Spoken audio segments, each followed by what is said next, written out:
根据路透社报道，1月7日，生产核酸检测试剂盒的重庆中原惠基药厂大批工人聚集抗议厂方突然大量违约裁员以及拖欠工资，举行了抗议活动。当地出动了警察维持秩序，双方发生了严重的冲突。视频显示，警方晚间出动了手持防爆装置的警员维持秩序，示威者也曾一度与警方发生冲突，投掷杂物、桌椅、纸箱等。期间也有救护车到场。视频画面显示，现场地面有许多疑似检测试剂等杂物。路透社表示，抗议活动在中国并非罕见，在过去多年，经常有民众因金融诈骗或劳工纠纷等问题举行抗议。去年10月底到11月初，苹果手机最大的代工厂富士康郑州厂区因中共病毒疫情爆发了数万名工人大规模外逃以及后来的激烈抗议活动。中共当局对示威抗议者一向秉持高度戒备、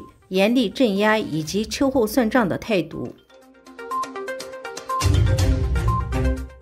尽管中国疫情在爆炸式增长，但中共当局仍然拒绝接受美国提供的疫苗援助。根据彭博社日前的报道，由于担心出现新的变异毒株以及对全球经济造成冲击，美国已反复通过各种渠道提出向中国提供信使核糖核酸疫苗等援助，但中共当局一直坚称局势完全可控，不需要援助。有防疫专家称，人为的限制获得外部疫苗援助无意造成不必要的死亡。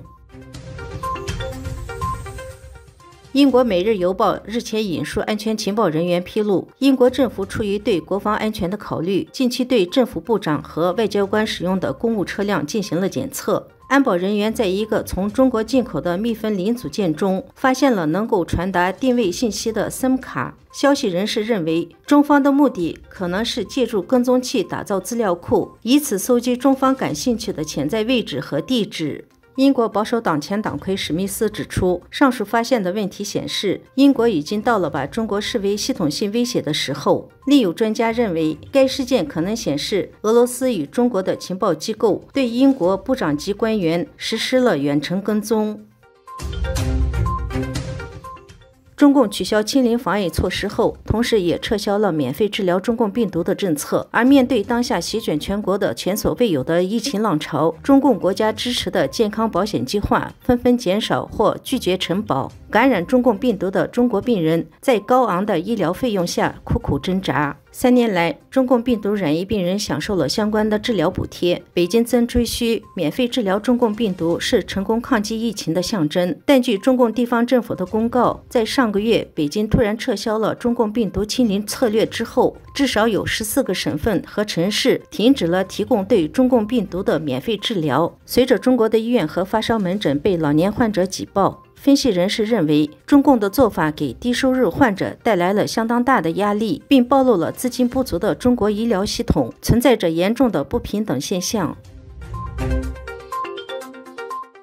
中国取消中共病毒防疫管制以来，染疫人数剧增，感冒退烧药供不应求。日本、加拿大等境内也被狂扫药品，包括退烧止痛以及感冒药品等。日本政府已要求各个药店以及药局采取对爆买囤货的对策，规定每人限购数量和防止频繁的采购。最近，面临中共病毒新变种和严重流感的困扰，加拿大民众到当地药店购买感冒和退烧药品时，发现货架显示这些药品严重缺货。外界质疑，中国人的抢购药品浪潮已经蔓延到了其他国家。中国境内中共病毒疫情快速升温，新增确诊病例急速增加，造成了药品严重不足。不少网友在海外论坛发帖反映中共药荒，寻求机药求救，从而出现了海外华人邮寄药品的热潮。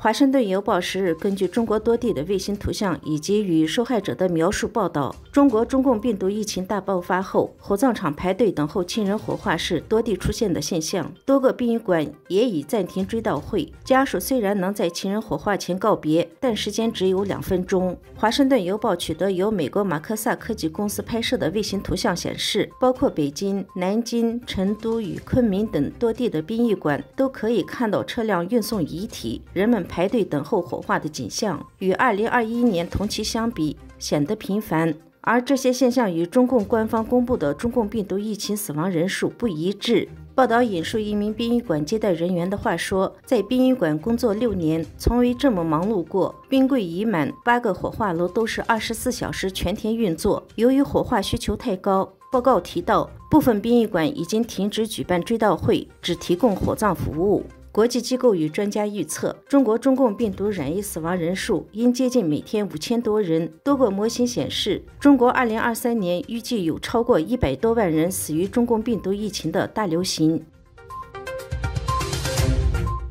中国在中共病毒疫情大爆发的情况下开关，目前已有至少23个国家宣布对来自中国的旅客加强检疫措施，引起了中共官方不满，并对部分国家采取了反制报复。中国驻韩国大使馆1月10日宣布暂停签发韩国公民前往中国的短期签证。同一天，日本媒体报道称，中国暂停了日本旅客前往中国的签证。中国驻韩国大使馆1月10日发布通知，自即日起暂停发放韩国公民前往中国访问、商务、旅游、就医、过境以及一般私人事务类短期签证，并称以上措施将视韩国对华歧视性入境限制措施取消的情况再做调整。韩国疾病控制与预防局副局长在接受采访时说，韩国高达80%的进口确诊病例来自中国。从去年11月到12月，来自中国的旅行者中，中共病毒检测呈阳性的人数上升了14倍。同时强调，该国的入境防疫政策涵盖所有来自中国的韩国公民和非韩国公民，并不只限于中国人。在这项措施中不存在国际歧视。另据日本共同社报道，中国已告知旅行社停止在日本签发新的前往中国签证。此举发生在日本加强对来自中国的旅客进行中共病毒检测规定不久发生的。日本要求所有直接来自中国的旅客在出发前提供于72小时内进行的中共病毒核酸检测阴性证明，并在抵达日本后再进行检测。中共的报复措施能否奏效？专家认为，恐怕会适得其反。1月10日，美国众议院以365对65的压倒性票数决议设立中国问题特别委员会。现任众议院议长麦卡锡表示，美国信任中国的时代已结束。该委员会将致力于应对美国与中国之间的战略竞争，由来自两党的16名议员组成，共和党议员加拉戈尔担任主席。加拉戈尔强调，中共构成的威胁不是抽象的，中共的侵略性不仅体现在台湾、南中国海和香港，甚至新疆。表示中共的恶意威胁已经严重渗透到了美国本土，中共动用全方位的力量，企图削弱美国，并最终取代美国的世界领导地位。中共盗取美国的知识产权、技术、工业能力，在美国国土上，中共通过境外极权主义打击华裔美国人。中国特别问题委员会去年由众议院共和党领袖麦卡锡提出，在当时的声明中称，中国共产党是我们一生中最大的地缘政治威胁。在英国政府介入香港媒体大亨黎智英的诉讼案后，英国首相苏纳克周二表示，英国将继续致力对抗中国的侵犯行为，捍卫香港的自由。而英国周三正式成为第一个与日本签署相互准入协定的欧洲国家。英国首相府称，这是继1902年英日同盟以来，超过1个世纪以来最重要的防卫协定。中央社报道，英国首相苏纳克周三在国会发言时坚称，英国有权介入香港事务，因为根据1985年生效的中英联合声明，香港公民权利可获得50年的保障。另外，苏纳克周三与到访英国的日本首相安田文雄在伦敦塔城堡会晤，并正式签署了相互准入协定，双方可在对方领土部署武装部队。安田文雄与苏纳克一致表示，两国的防卫安全合作有助于增进全球的稳定。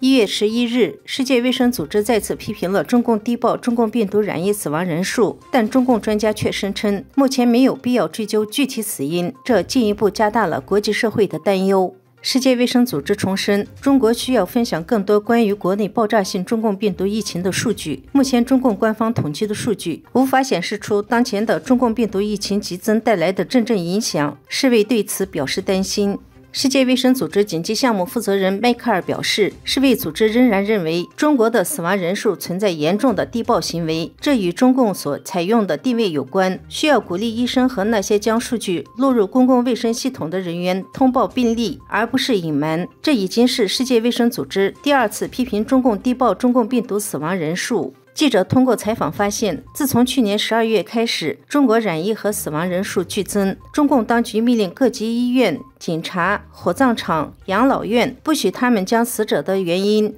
归为中共病毒。世界卫生组织对中共当局隐匿中共病毒疫情的态度与3年前相比显得更加强硬。时评人员认为，主要是这3年以来，世界看清了中共是一个很不负责任的政权。中共当局一直以来对异议人士、政治人士实施着跨国打压。美国政府越来越清楚地认识到，跨国打压不仅危害受害者的基本权利，也威胁到了美国的民主、自由和法治。为反制中共跨国打压，联邦调查局最近在社交媒体做广告，呼吁遭受中共跨国打压的受害者举报。近期，居住在美国费城地区的一些华人通过脸书收到了联邦调查局发布的中文广告，内容显示跨国镇压是非法的，而你可能就是中共政府跨国镇压行动的受害者。联邦调查局还举例了跨国镇压的形式，包括网络跟踪、骚扰、人身攻击等，并特意将微信骚扰列入其中，表示希望受到中共跨国镇压的华人尽快与调查局的费城办公室联系。